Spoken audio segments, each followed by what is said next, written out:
The Bible's filled with metaphors and symbolism.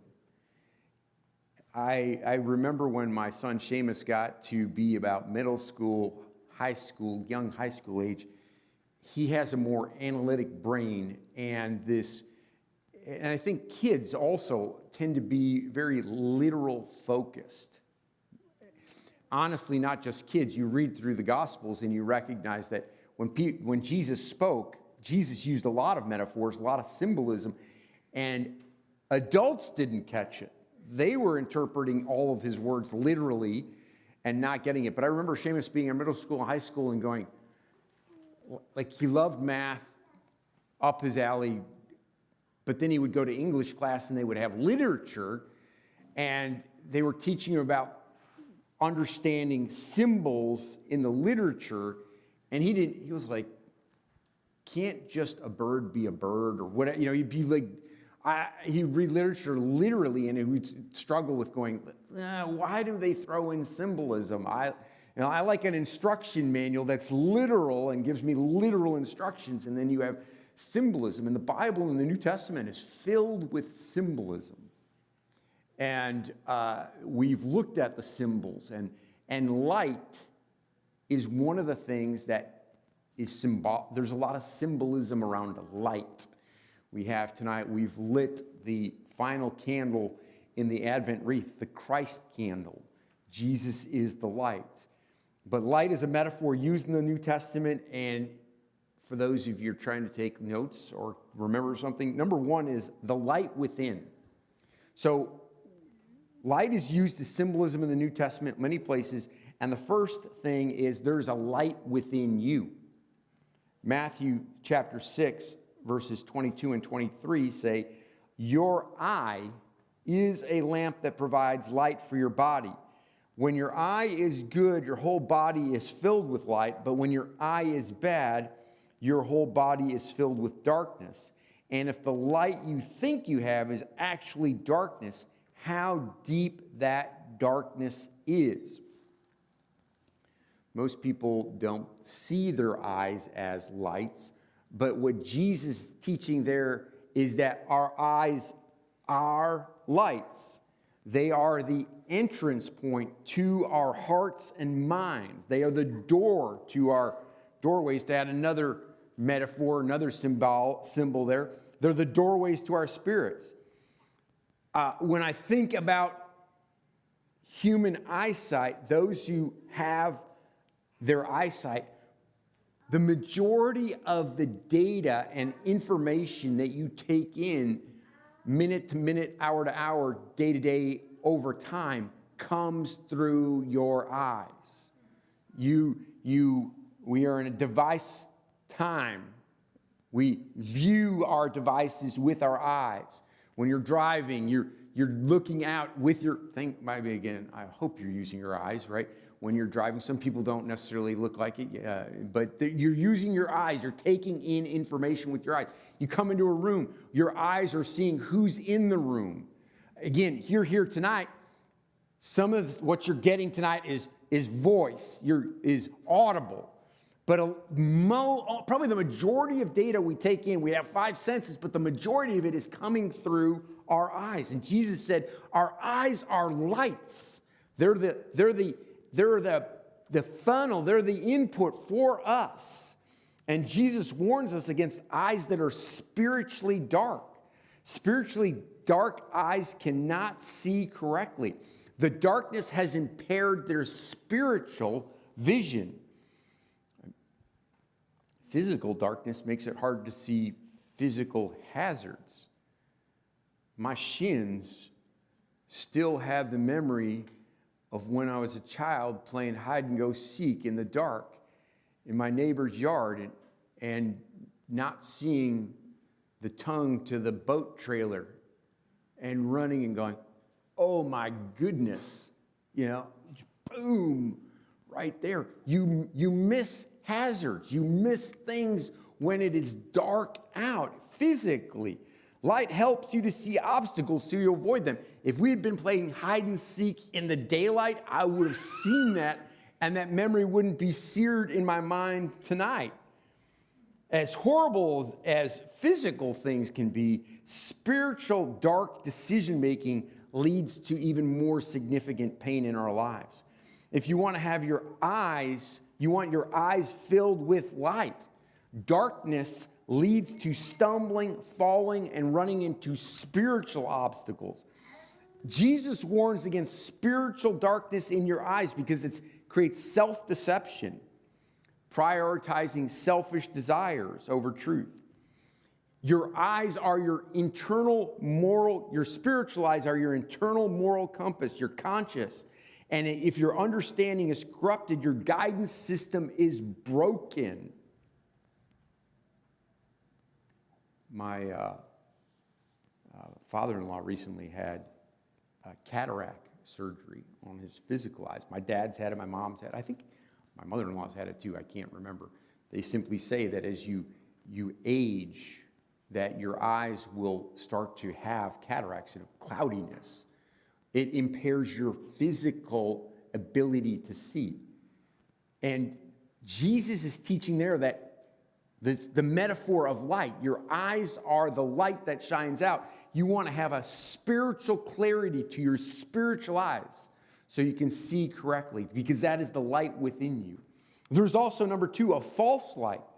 Satan disguises himself as an angel of light, 2 Corinthians 11:4. What a powerful tool he has. People recognize the need for light in their lives. Spiritual light. They say, I need spiritual light in my lives. They understand that there's a deficit there. And that self-assessment that there is a deficit within their own lives leads them to seek out spiritual light. But they may get a counterfeit fix. Paul said and when you read that passage, there are some who claim to be apostles, but they're false apostles. There's some who claim to be teachers, but they're false teachers. There's some people who will heal, but they're giving you false healing. He said he's writing to people who are followers of Jesus. This is not instruction to people who are outside the church. This is instruction to people who are inside the church. He's saying, beware, because there's an imposter who is wanting to lead you astray. People search for light. They recognize that there is a need for spiritual light in their lives, and they're offered a counterfeit light. And they take the counterfeit light because they've not been able to distinguish it from the true light.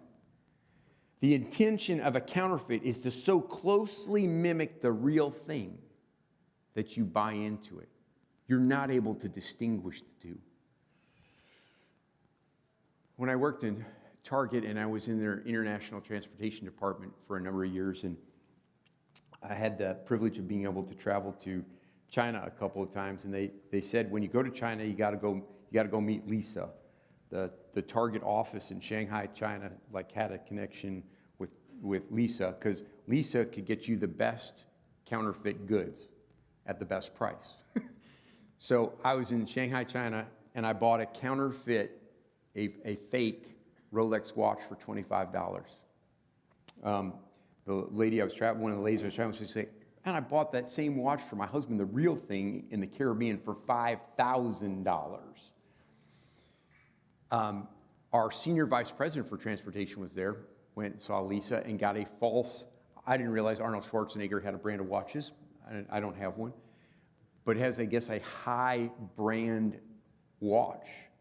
And our senior vice president for transportation bought an fake Arnold Schwarzenegger watch from Lisa. Well, he's the senior vice president. He goes back, time passes, he's wearing the watch on a day-to-day basis. And he goes to California to open one of the distribution centers for Target. Well, this is a time when Arnold Schwarzenegger is the governor of California. This is a ribbon-cutting ceremony. The governor of California shows up. He sees the senior vice president of Target wearing the Arnold Schwarzenegger watch. He's like, that's a nice watch.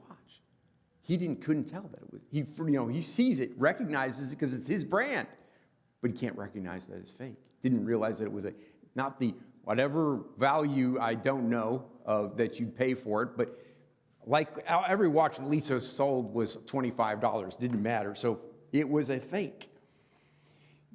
Illumination is great, but you want illumination that comes from the true source, not a counterfeit source. And you need to be able to be a connoisseur of the true light. Paul is warning you not to be led astray by the false light. It looks like the real thing, and that's meant to look like the real thing. Satan appears as an angel of light, but his purpose is to deceive you and keep you from looking at the true light, which is Jesus himself. He is the title for tonight's message is Jesus is the light.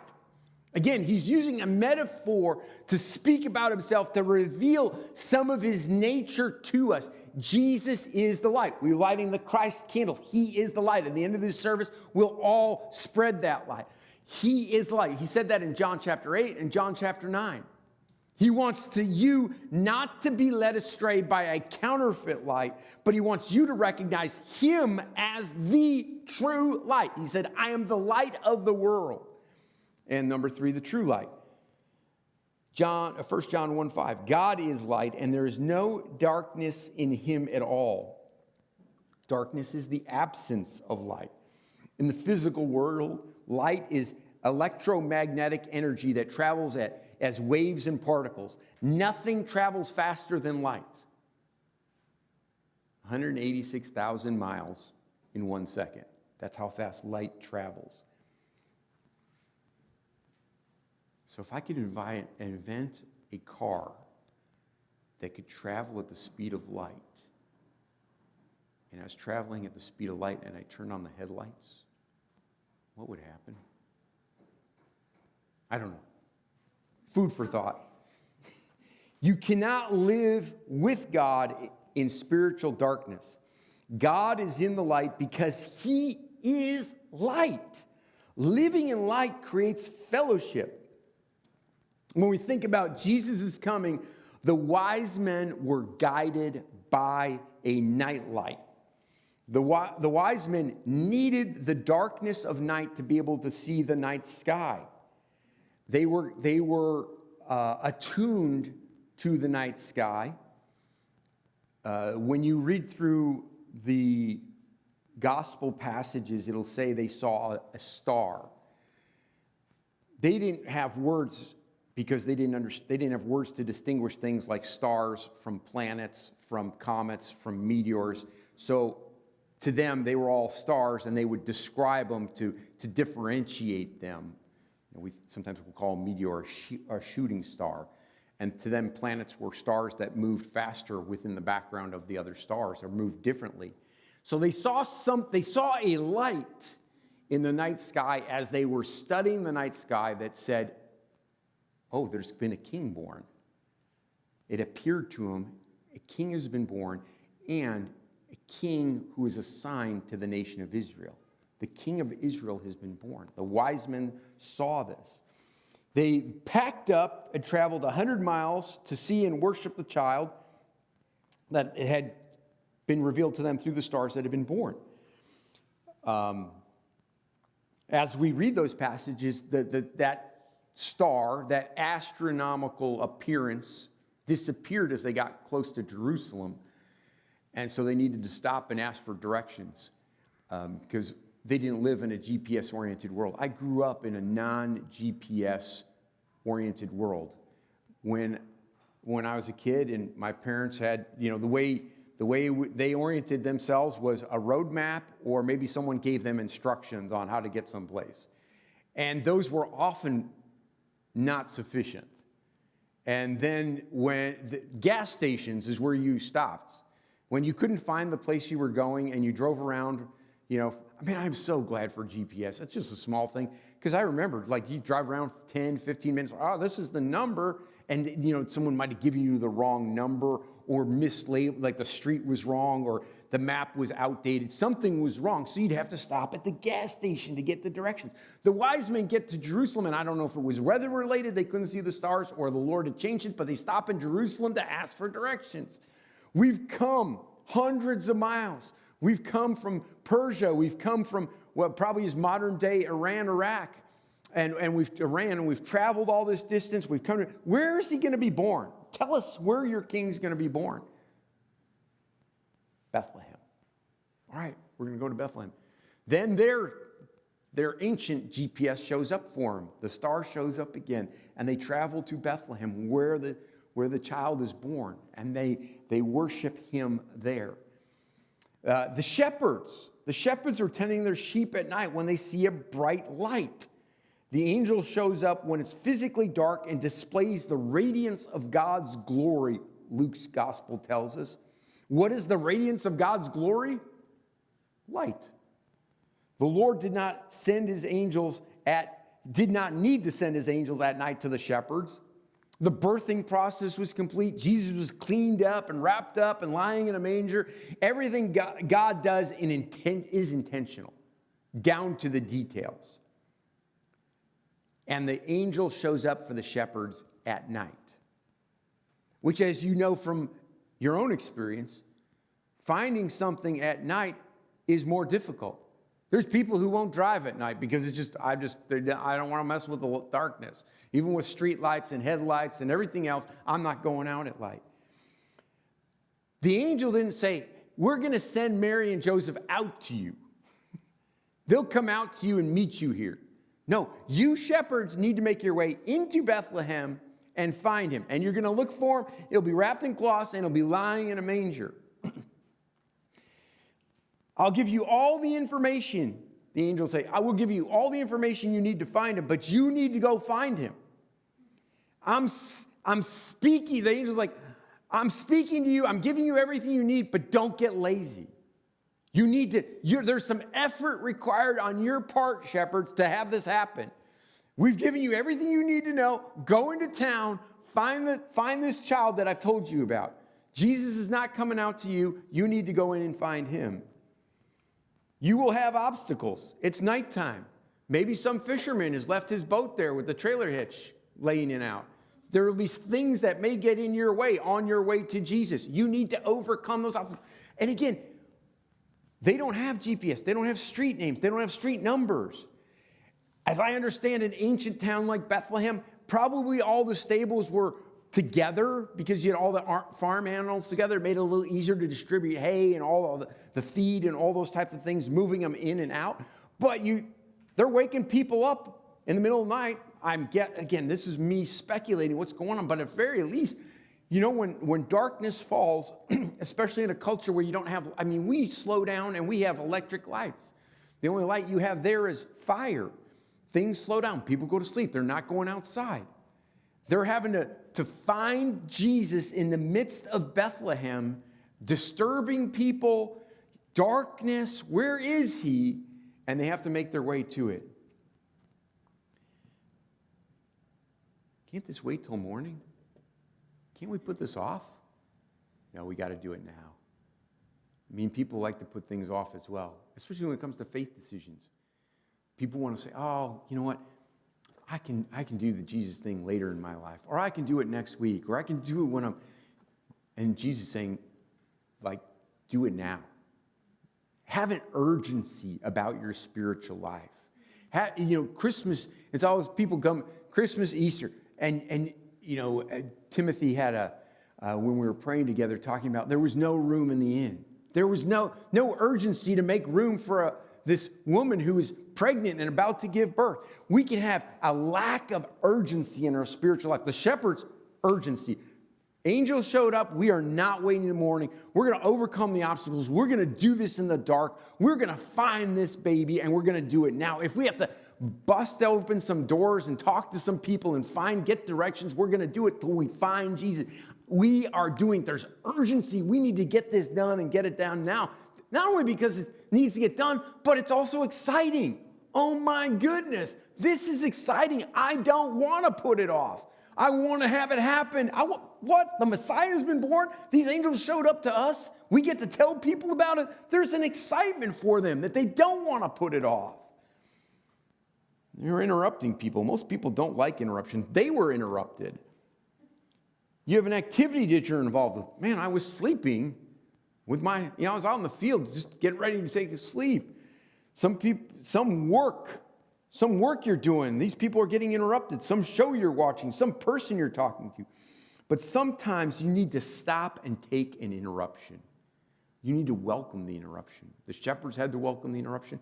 The people in town had to welcome the interruption. It said that I don't have the quote here. That the people in town were amazed at what the shepherds told them. They were excited. The excitement spread to them. Both the wise men and the shepherds' journeys started with what they saw at night. There was lights. The light was guiding them to the light of the world.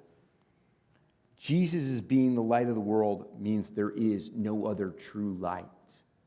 There's counterfeits, but he is the only true light. If you want spiritual light, the only place you get true spiritual light is from Jesus. Jesus is the light of the world. He is the light for everyone. There is no other option. There's a universal need for him, and he calls you to place your faith in him as the light of the world, as the symbol that offers you spiritual light. Until you come to faith in Christ, you have spiritual darkness. Your eyes are dark. Your spiritual world is dark. He is the light of the world. We're going to close with singing Silent Night, and I hope you have a candle as Tracy and Naomi come. I'm going to give you some practical instructions. We'll have you stand. I'm going to light my candle first, and once your candle's lit, it stays vertical. If it's unlit, you can turn it horizontal. Once it's lit, keep it this way, because then you're not turning it lit and dripping wax. And then the janitor talks to me later about why there's wax everywhere. So when you get your candle and yours is unlit, you put yours in the flame of someone adjacent to you, and then you hold it this way, and then it stays that way as we will sing Silent Night. You can stand with us as we begin.